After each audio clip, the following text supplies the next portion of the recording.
It began under golden lights in Geneva, where power wore tailored suits and silence sat quietly in military uniforms. The world had gathered under chandeliers that shimmered like broken stars.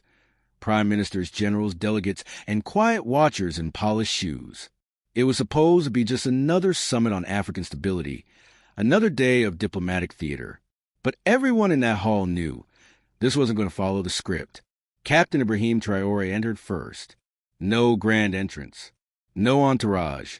Just a man in uniform, walking like someone who had nothing to prove, but everything to carry.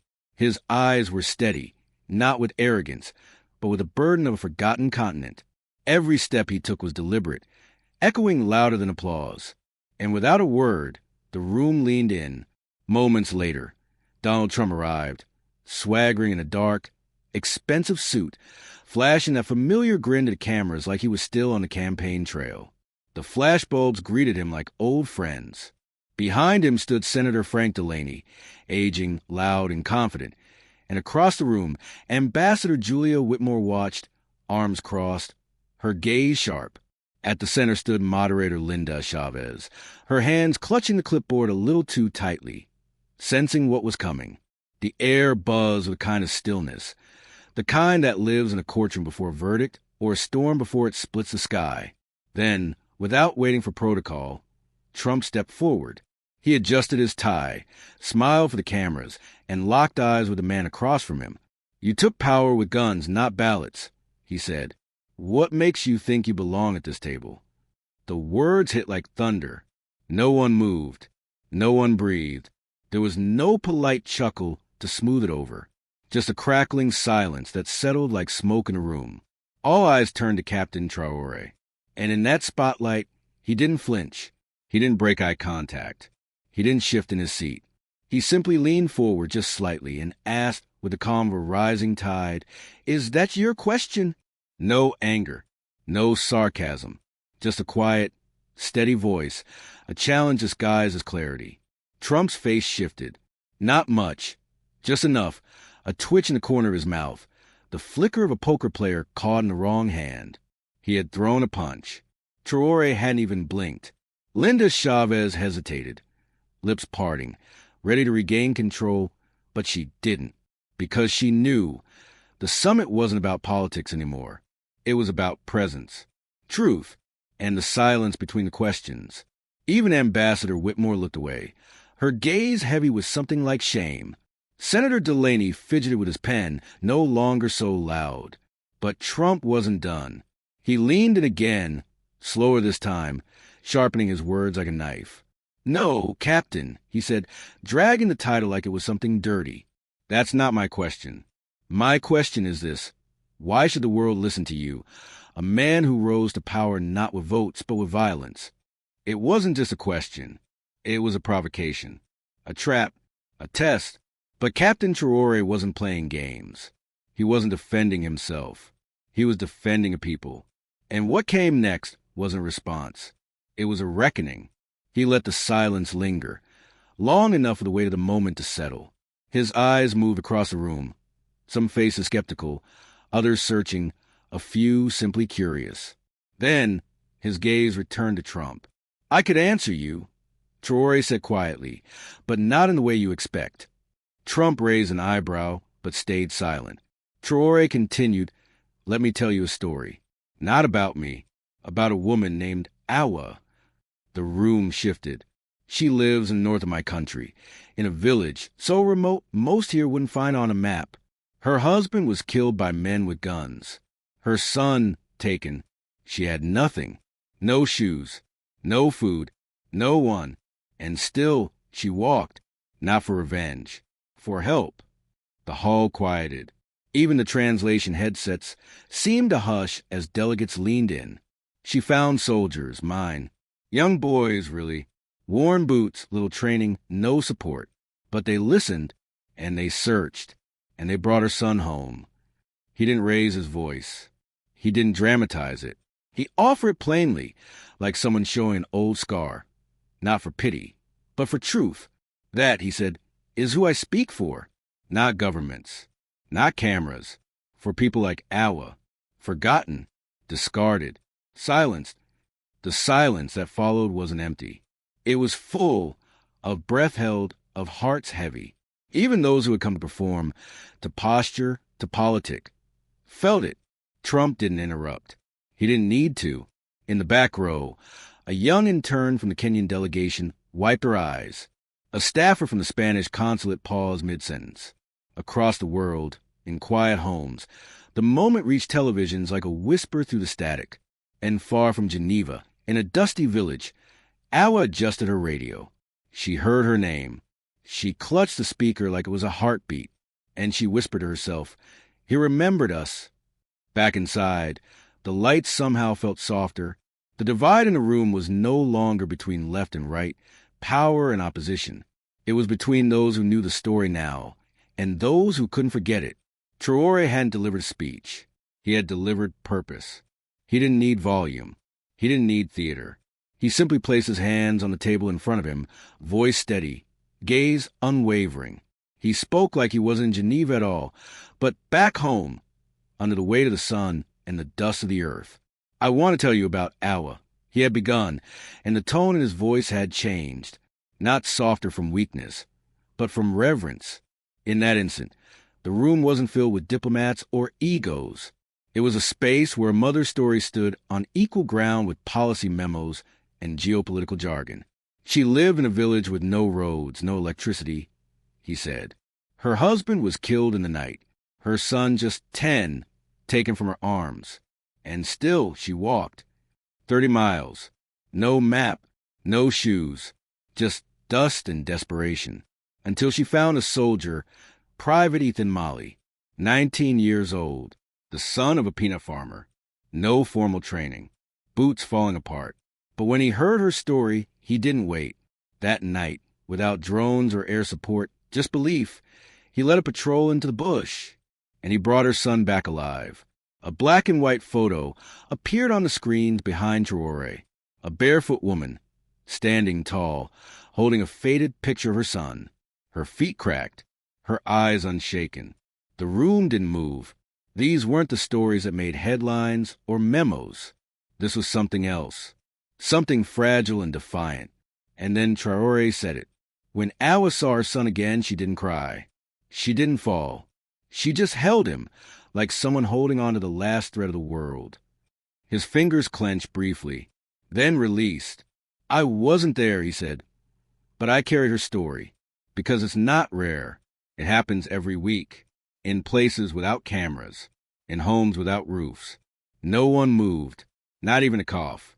Ambassador Whitmore uncrossed her arms, eyes wet.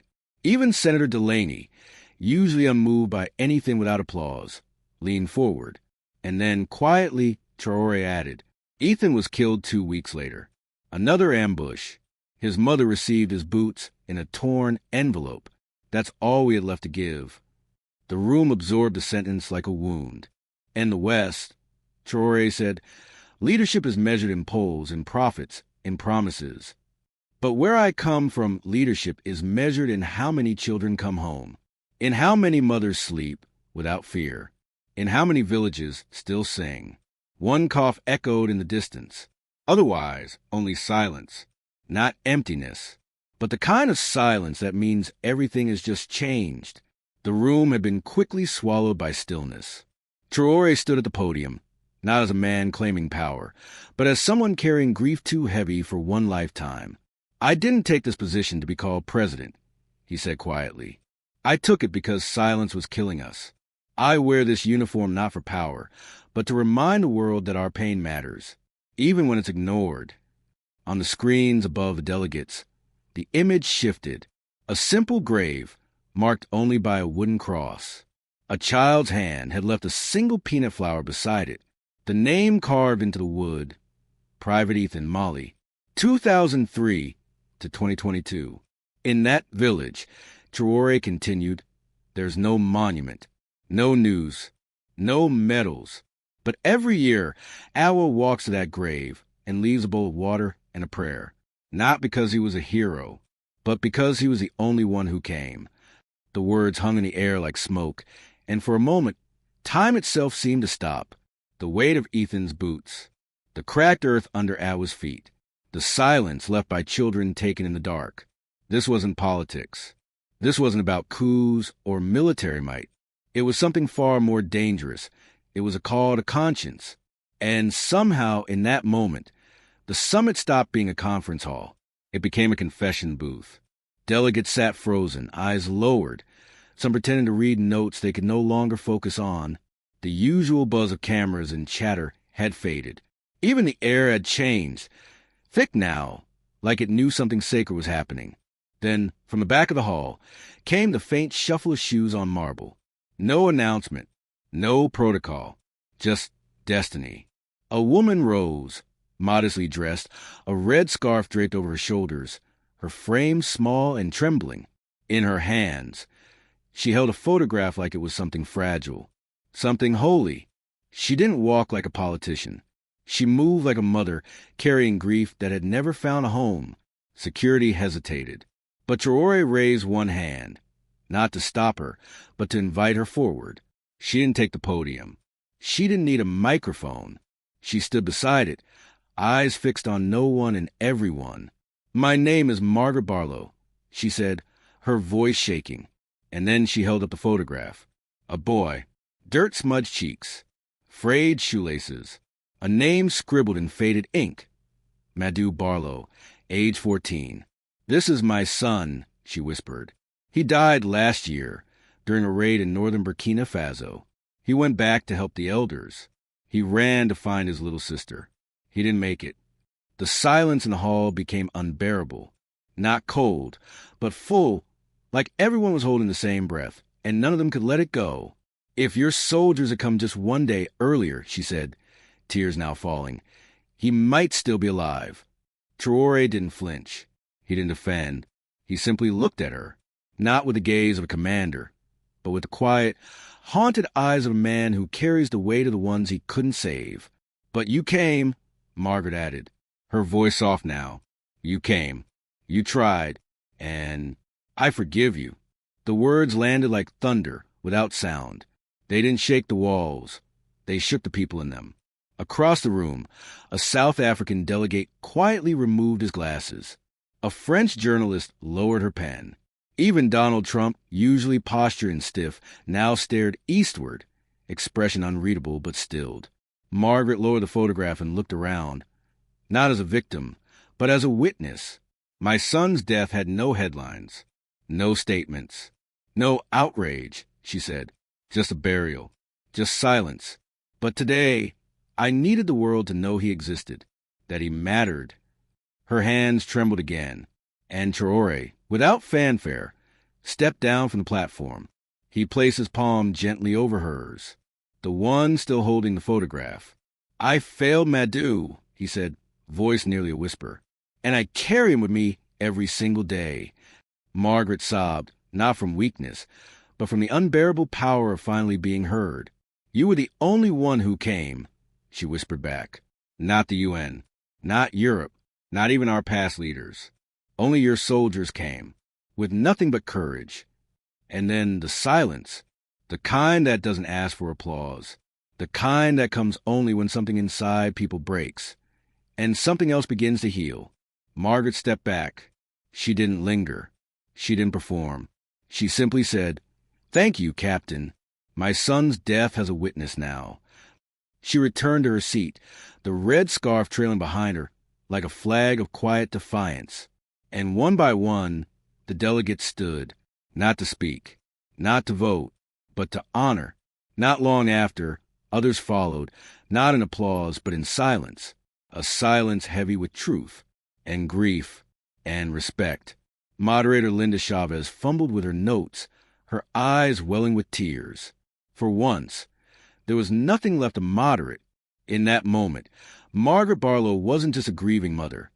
She became every mother who had ever buried a child in silence, every mother who waited for help that never came. And standing beside her, Ibrahim Traoré wasn't just a soldier. He was the only one who had truly listened.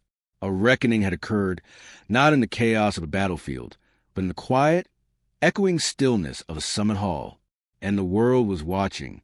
Some silences are born from reverence. Others crackle with tension, the kind that hums in the air just before something breaks. That was the air in the room after Margaret sat down. Her forgiveness hadn't faded. It lingered heavy, like smoke from a war that was never reported. Then came the sound of heels clicking against polished marble. A woman stood, elegant, composed, meticulous. Victoria Langston, the UN senior envoy to West Africa, adjusted the silver brooch on her blazer and stepped forward with a practiced calm. Her voice, when it came, was smooth, cool, almost rehearsed. "These stories," she began, eyes deliberately avoiding both Traoré and Margaret, "are undeniably tragic, and the courage shown here is commendable." She paused, just long enough to sound thoughtful, but not long enough to feel it. Then came the shift. But emotional appeals do not build sustainable institutions. The room changed instantly. The unity that had formed in pain now began to fracture. A quiet scoff rose from somewhere in the middle. Heads turned. Some nodded. Others looked around, unsure. The rawness that had cracked the room wide open minutes earlier was now being slowly sealed back up, this time by something colder: bureaucracy. Langston continued, her tone measured, sterile, untouched by grief. What Africa needs, what Burkina Faso needs, is not military romance or anecdotal heroism. It needs stability, and stability requires order. Order requires process. She turned toward Traoré then, her words sharp but polite. Governing by force, no matter how noble the cause, sets a precedent we cannot endorse. Traoré didn't flinch. He didn't scowl or shift in place. He simply looked at her, a long, quiet look, the kind of look that carries pain the other person will never be forced to understand. When he stepped forward, the room leaned in. He didn't raise his voice. "We were left alone," he said. Langston's eyes narrowed ever so slightly. "When our schools burned and our churches emptied, we called. When our villages turned to smoke, we begged. But no one came. So we bled quietly. We buried our children, without headlines. We trained farmers to carry rifles. We carried our wounded on our backs, because silence was all we had." The silence that followed wasn't still. It was heavy, simmering. "But now," he said, turning slightly toward the rest of the room, "we speak." And then, from back, a voice rose, rough, American, defiant. "My name is Corporal Jason Avery." The man said, standing tall in a plain shirt, a service pin on his chest. "I was an advisor in eastern Burkina Faso last year. I saw what Captain Traoré is talking about." Langston didn't respond, but her grip on the podium tightened. "We begged for help," Avery continued, voice cracking. "We sent coordinates. We filed reports. We waited. And while we waited, villages were leveled. I held a kid, his spine shattered by shrapnel, while his mother screamed for help that never came. We bled while you filed reports." That was the break. The wound was no longer theoretical. It had become institutional. The anger wasn't just in the air now. It had weight. Langston's poise wavered, not with panic, but with the quiet realization that her carefully measured words were no longer enough. Avery sat down, breathing hard, his eyes never leaving hers. And in that moment, the podium stopped being the center of power. The floor, the people who had lived it, took over. Traoré turned back to her one last time. His voice was quiet, but his words cut deep. "Your order cost us our breath. Your structure came with footnotes, not food, while you drafted protocols. Our sons died in the dust."